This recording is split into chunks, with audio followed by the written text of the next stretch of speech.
Kenapa Allah katakan agar kita hendaknya mencari wasilah untuk mendekat kepadanya? Kadang ayat ini dipakai juga.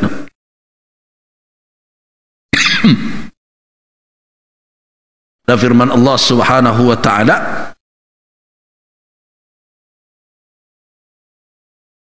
ada dua ayat.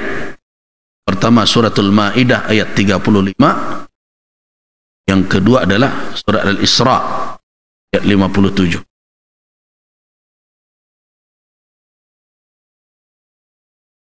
Dalam surat Al-Maidah apa kata Allah? Ya ayyuhalladzina amanu taqullaha wabtaghu ilaihil wasilah wajahidu fi sabilihi la'allakum tuflihun.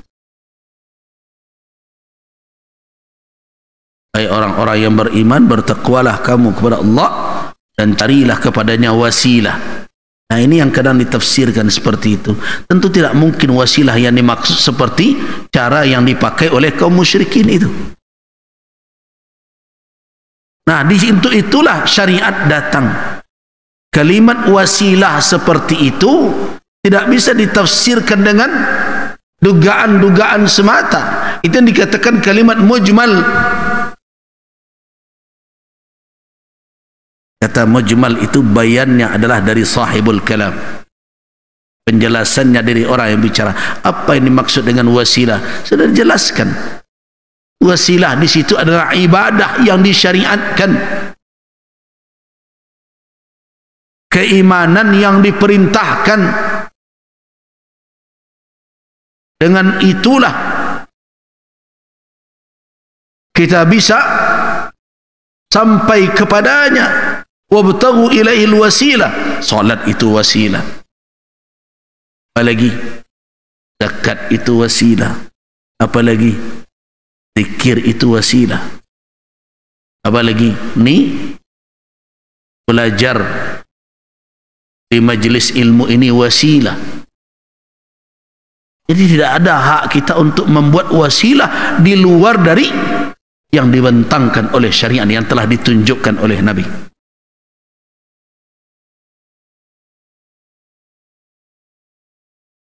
Kemudian ayat surah Al-Isra, ulaika alladzina yad'una yabtaghuna ila rabbihimul wasila ayyuhu aqrab wa yarjuna rahmatah wa yakhafuna 'adzabah inna 'adzaba rabbika kana mahdhura. Yati orang-orang yang mereka seru itu, mereka sendiri mencari jalan kepada Tuhan mereka. Jadi wasilah yang dimaksud itu bukan berarti ada wakil-wakil dari makhluk yang memiliki kewenangan-kewenangan tanpa dia orang tidak akan mendapatkan apa yang ada pada Allah Subhanahu wa taala. Tidak begitu. Jadi dari sejarah tadi dapat kita lihat agama tauhid bergeser menjadi keyakinan syirik disebabkan oleh apa? Satu, ada kefanatikan, kecintaan yang berlebihan kepada makhluk.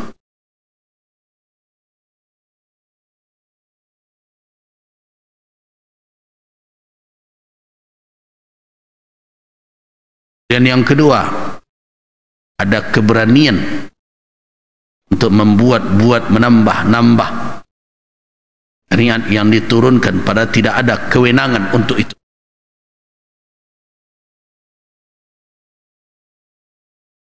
Dan yang ketiga apa? Lemahnya pemahaman umat tentang petunjuk syariatnya, disebabkan oleh masa yang panjang yang sudah memisahkan antara mereka dengan Nabi. Dan tentu kalau kita lanjutkan lagi, karena kehidupan mereka didominasi oleh kehidupan duniawi berupa material, politik kekuasaan, unjuk diri secara dunia. Itulah faktor-faktornya itu.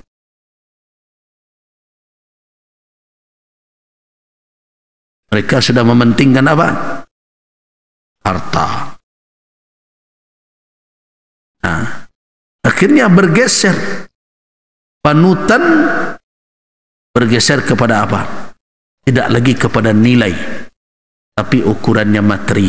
Terakhir, jadi yang hebat, yang terpandang, yang di depan siapa?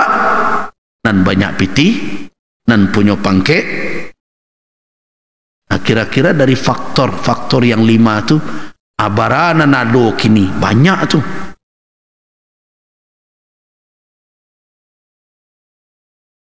Kalau dikatakan lama jarak, kita sudah 14 tahun abad dengan Nabi. Hati-hati. Kalau dikatakan banyaknya orang-orang yang dicintai kadang melebihi dari Allah dan Rasul, sudah terjadi hari ini.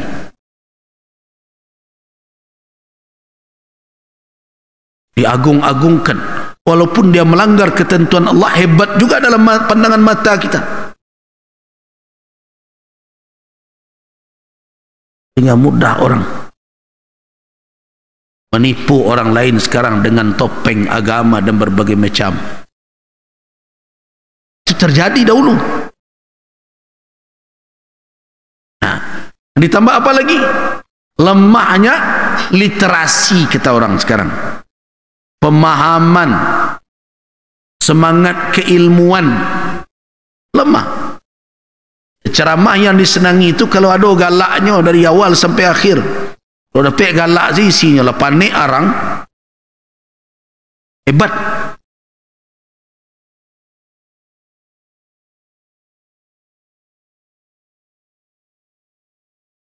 Jadi lemah. Kemudian apa lagi? Apa yang menjadi ukuran sekarang kehebatan dan berbagai macam? Piti. Siapa yang didahulukan oleh orang di depan sekarang? Nambah piti, nan populer.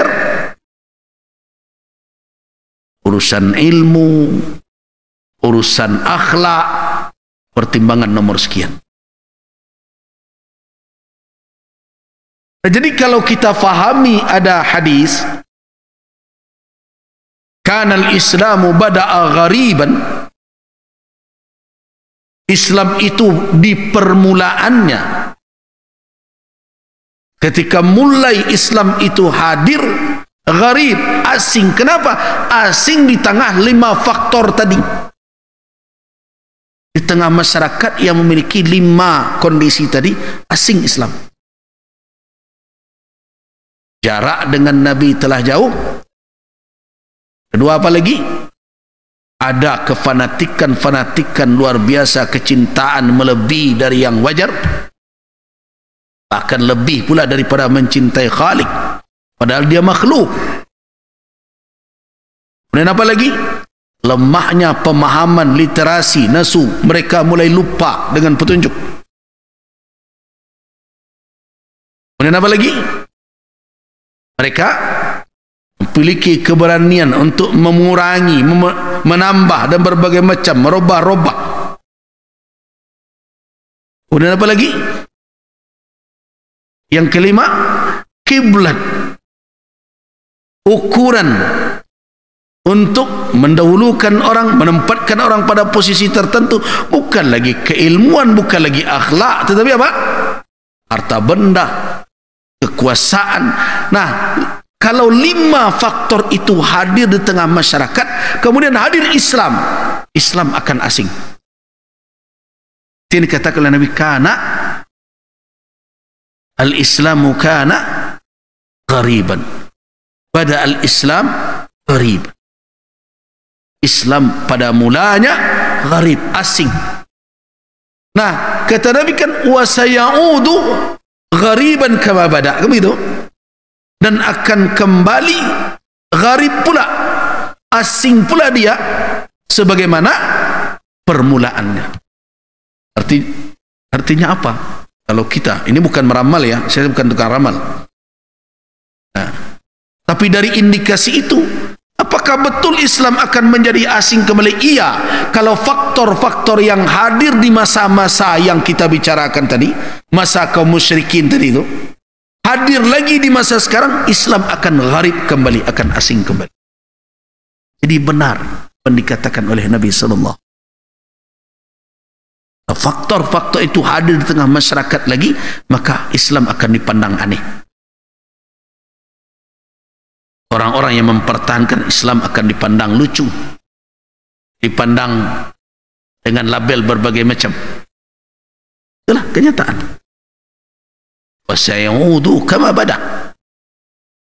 Nah, coba kita renungkan, mengaji sejarah bukan hanya membaca masa lalu, tetapi mengambil pelajaran dari masa lalu itu untuk kini dan esok. Nah, mari kita renungkan. Apakah faktor-faktor yang tadi hadir ketika awal pertama akidah tauhid berputar menjadi akidah syirik itu juga hadir di zaman sekarang? Kalau belum persis, ya sudah nampak banyak.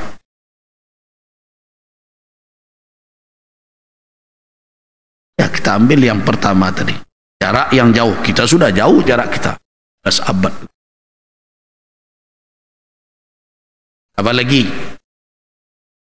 orang-orang yang dikagumi yang hebat, tidak jelas ukurannya karena melihat lahiriah dan berbagai macam. Sekarang begitu. Contohnya acok awak terkecuali di nantarang tagak-tagak nyota tak sekali dah, berulang kali orang gaik nak mua kilang tungkek 2 kali dah, awak dah 10 kali hilang tungkek tadi. Kan begitu. Seseorang bicara dengan manis, oh iyalah lo kecik awak. Apa? Karena kita tidak berpegang kepada nilai yang kemudian apa lagi? Lemahnya literasi. Kita lupakan petunjuk Nabi. Banyak sekarang. Banyak orang yang tahu Islam cuma apa? Ya salat, ya puasa. Dan lihatlah. Anak saya Islam juga, tapi modern. Dia modern, bagus. Rajin, biro singke. Islam juga. Bangga dia. Saya tidak ikut Arab. Bab jilbab apa itu? Gaya Arab itu. Belajar Islam silakan. Arab tidak usah dibawa ke sini. Itulah kondisinya.